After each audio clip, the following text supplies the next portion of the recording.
नमस्कार। आज श्रावण अमावस्या शके 1935 शिक्षक दिन आणि पोळा सादर करत आहोत ठाणे वार्ता। ठळक घडामोडी। शिवसेना प्रमुखांच्या स्मारकाला सर्वसाधारण सभेची मंजुरी। प्रदीप इंदुलकर यांना मारहाण करणाऱ्या पोलिसांवर कारवाई करावी यासाठी उद्या निदर्शनं। आणि शिक्षक दिनाचं औचित्य साधून महापालिका शाळातील 11 तर खासगी शाळातील 5 शिक्षकांचा आदर्श शिक्षक महापौर पुरस्कारानं गौरव। या आणि इतर घडामोडी विस्तृतपणे पण काही क्षणातच। आज शिक्षक दिन। भारताचे दुसरे राष्ट्रपती सर्वपल्ली राधाकृष्णन यांचा जन्मदिन शिक्षक दिन म्हणून साजरा केला जातो।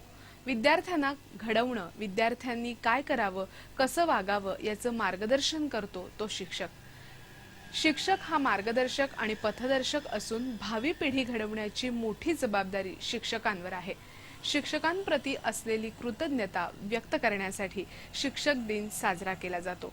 1958 पासून नॅशनल फाउंडेशन फॉर टीचर्सनं भारताचे दुसरे राष्ट्रपती सर्वपल्ली राधाकृष्णन यांचा जन्मदिवस 5 सप्टेंबर हा शिक्षक दिन म्हणून साजरा करण्यास प्रारंभ केला। राधाकृष्णन हे शिक्षणतज्ञ तत्वचिंतक होते। तत्वचिंतकच समाजाचे योग्य शिक्षक होऊ शकतात म्हणून राधाकृष्णन यांचा जन्मदिवस हा शिक्षक दिन म्हणून निवडला गेला। शिक्षक दिनाचं औचित्य साधून ठाणे महापालिका शिक्षण मंडळातर्फे महापालिका शाळांमधील 11 तर खासगी शाळांमधील 5 शिक्षकांचा आदर्श शिक्षक महापौर पुरस्कार देऊन गौरव करण्यात आला। शिवसेनेचे संपर्क प्रमुख आमदार एकनाथ शिंदे यांच्या हस्ते हा गौरव करण्यात आला। महापालिका शाळांमधील संभाजी शेरखाने, लता शिर्के, किरण आंबेकर, स्मिता शहा, फिरोज खान, सविता जाधव, अंजली नलावडे, शेख अहमद, महेंद्र देवरे, सरला डांगरे, रवींद्र सकबाळ तर खासगी शाळांमधील आदिशक्ती कन्नड स्कूलच्या शर्मिला शेट्टी, शिवसमर्थ विद्यालयाचे कैलास उतेकर, शिशु विकास मंदिराच्या अर्चना कारभारी, ज्ञानप्रसारणी शाळेच्या सोनाली मिस्त्री आणि शिवाजी विद्यालयाच्या आरती ठाकूर यांचा एकनाथ शिंदे यांच्या हस्ते शाल, श्रीफळ, प्रमाणपत्र देऊन गौरव करण्यात आला। याचवेळी शिक्षण मंडळातील सेवानिवृत्त गट अधिकारी, मुख्याध्यापक, शिक्षक, शिपाई यांचाही शाल, श्रीफळ, पुष्पगुच्छ देऊन गौरव करण्यात आला।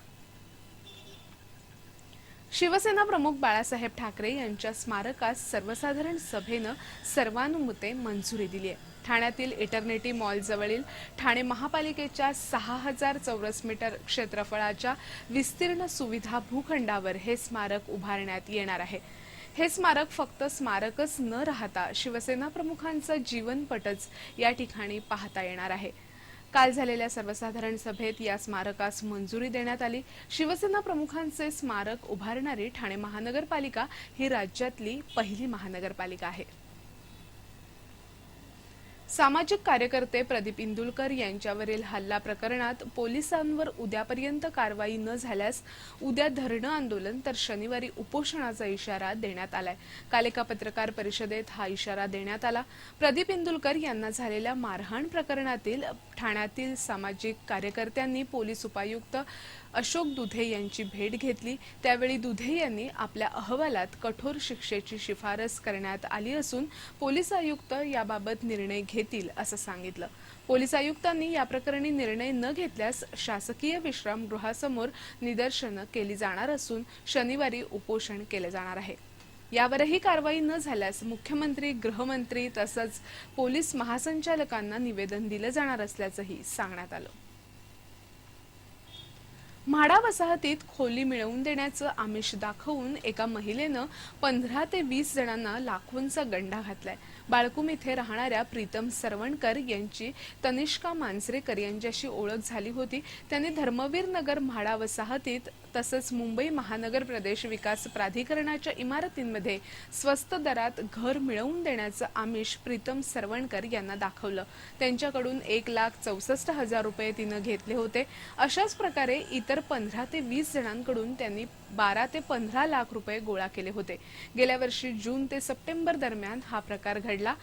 प्रीतम सरवणकर यांनी तनिष्काकडे जागेबद्दल वारंवार विचारपूस करूनही तिने टाळाटाळ सुरू केली तेव्हा प्रीतम सरवणकर यांना आपली फसवणूक झाल्याचं लक्षात आलं। या प्रकरणी तक्रार केल्यास मारहाण करण्याची धमकीही तनिष्कानं दिली होती, पण तरीही प्रीतम सरवणकर यांनी या प्रकरणी कापूरबावडी पोलिसांकडे तक्रार दाखल केली। कापूरबावडी पोलिसांनी तनिष्काला अटक केली।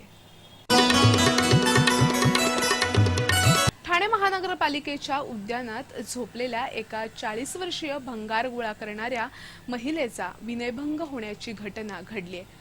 तीन हात नाका इथे राहणारी ही 40 वर्षीय पीडित महिला भंगार गोळा करण्याचं काम करते। काल मध्यरात्री ती आपल्या पतीसह तीन हात नाका येथील महापालिकेच्या उद्यानामध्ये झोपली असताना त्याच परिसरात राहणारा मनवा घोडेवाला यानं पीडित महिलेच्या शेजारी येऊन तिचा विनयभंग केला। या प्रकरणी या पीडित महिलेनं नौपाडा पोलीस ठाण्यात मनवा घोडेवाला याच्या विरोधात तक्रार दाखल केली आहे। श्रावण महिना म्हटलं की सणांची उधळण असते। श्रावणातील अमावस्येला बैलपोळा साजरा केला जातो। बैलपोळा हा विशेषतः शहरी भागापेक्षा ग्रामीण भागात मोठ्या प्रमाणावर साजरा होतो। पोळ्याचं महत्त्व हे शेतकरी वर्गात जास्त आहे। शेतकऱ्याच्या दृष्टीनं बैलाचं महत्त्व मोठं आहे, त्यामुळे आजच्या दिवशी बैलाला मान दिला जातो। आजच्या दिवशी बैलाला बैलगाडी अथवा नांगराला जुंपलं जात नाही, तर त्याची पूजा केली जाते। बैलाला सकाळी सकाळी आंघोळ घालून त्याची पूजा केली जाते। नैवेद्य म्हणून बैलांना पुरणपोळीही दिली जाते। त्यानंतर गावातून सजवलेल्या बैलांची मिरवणूकही काढण्याची प्रथा आहे। शेतकऱ्यांचा जिव्हाळ्याचा सण म्हणून बैलपोळा पारंपरिक पद्धतीनं साजरा केला जातो। श्रावण अमावस्या म्हणजेच पिठोरी अमावस्येला मातृदिन साजरा करण्याची ही प्रथा आहे। जन्म देणारी माता ही मोठी असल्याचं बिंबवण्यासाठी लहानपणापासूनच मातृदिन साजरा केला जातो। भविष्योत्तर पुराणात मातृदिनाविषयी एक कथा आहे। पार्वतीनं इंद्रायणीला हे व्रत आचरणास सांगितलं होतं। हे व्रत आचरणात आणल्यामुळे संतती, सौभाग्य आणि ऐश्वर्य मिळतं। अनेक वर्षापूर्वी श्रीधर आणि सुमित्रा यांचा मुलगा शंकर, त्याची पत्नी विदेहा ही दर श्रावण अमावस्येलाच प्रसूत होत असे। मात्र प्रसूत झाल्या झाल्या तिचं मूल दगावत असे। तिच्या सासू सासऱ्यांचाही याच दिवशी श्राद्ध दिन असे। मात्र घरात असा प्रकार घडत असल्यामुळे तिला सासू सासऱ्यांचं श्राद्ध करता येत नसे। यामुळे पितरांचा उद्धार होत नाही अशी भावना तिच्या मनी निर्माण होत असे।